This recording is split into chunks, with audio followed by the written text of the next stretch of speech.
Well, the safety of water transport in the Democratic Republic of Congo has once again come under the spotlight after a boat capsized in the Congo River.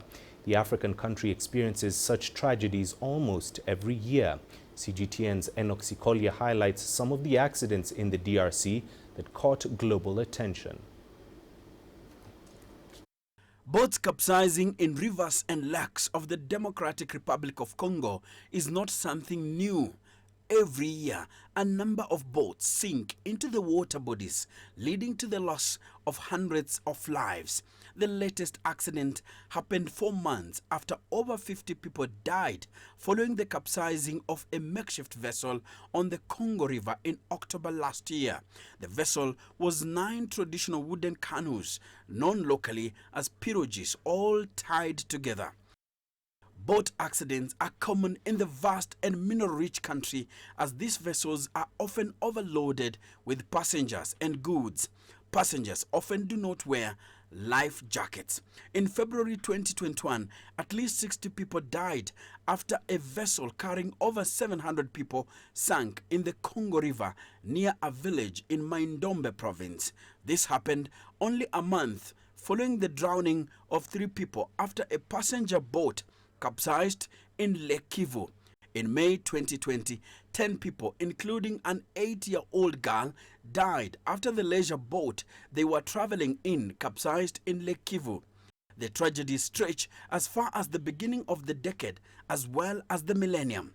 In September 2010, close to 100 people died in the Democratic Republic of Congo after 2 boats capsized in separate incidents.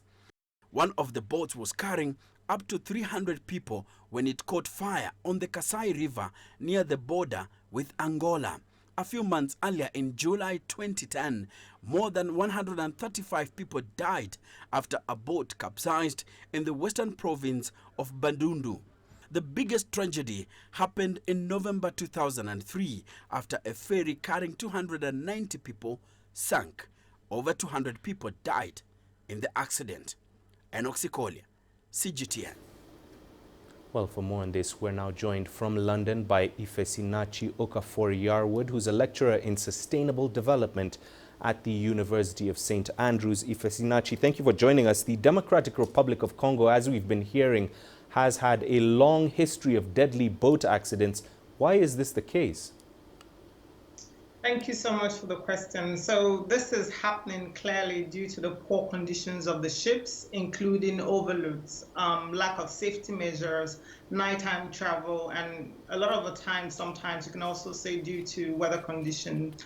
But ultimately, given the place of a government in ensuring maritime safety, we would say that this is primarily due to lack of implementation of the existing regulations, and also the fact that perhaps the law does not necessarily commensurate with today's reality.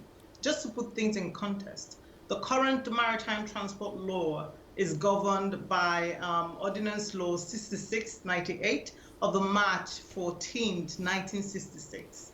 It's over 55 years old. And so you have to ask yourself whether it aligns with today's reality. And even with that, how is it being implemented? So for example, nighttime traveling and overloading of ships is not supposed to be happening, but then the implementation of these laws is obviously a problem because given the extensive nature of some of these incidents, one would ask, what are the implementation agencies doing about investigating further and ensuring that ships that are not seaworthy do not convey people? Right, and looking at solutions, then what measures can the DRC take to improve the safety of travelers on its rivers? One of the most important measures, of course, would be to ensure that the existing regulation, even though we recognize that it needs to be updated, it needs to be implemented. So it means that implementing agencies have to be provided with the necessary resources that they need to be able to, conduct on-the-spot checks and then ensure that unseaworthy ships are not conveying people. But importantly, it tells us that, the frequency of incident tells us that the government needs to be investing in maritime transport. A lot of the times in the African continent, especially in Central Africa, there's a lot of interest in investing in the blue economy, but very much, much less on maritime transport. I feel that there's a lot of opportunity for the government and the private sector to look into investing in maritime transport and then be able to ensure that people are able to travel safely. And with that investment also comes with ensuring that enforcement agencies are able to enforce the existing regulation. And that would also ensure that hopefully when this kind of incidents happen, we're not going to have much casualty because all the safety checks would have been in place, including passengers having life jackets, for example. All right. Thank you very much for your insights there, Ifesinachi Okafor-Yarwood, who's a lecturer at the University of St. Andrews in London, joining us live there.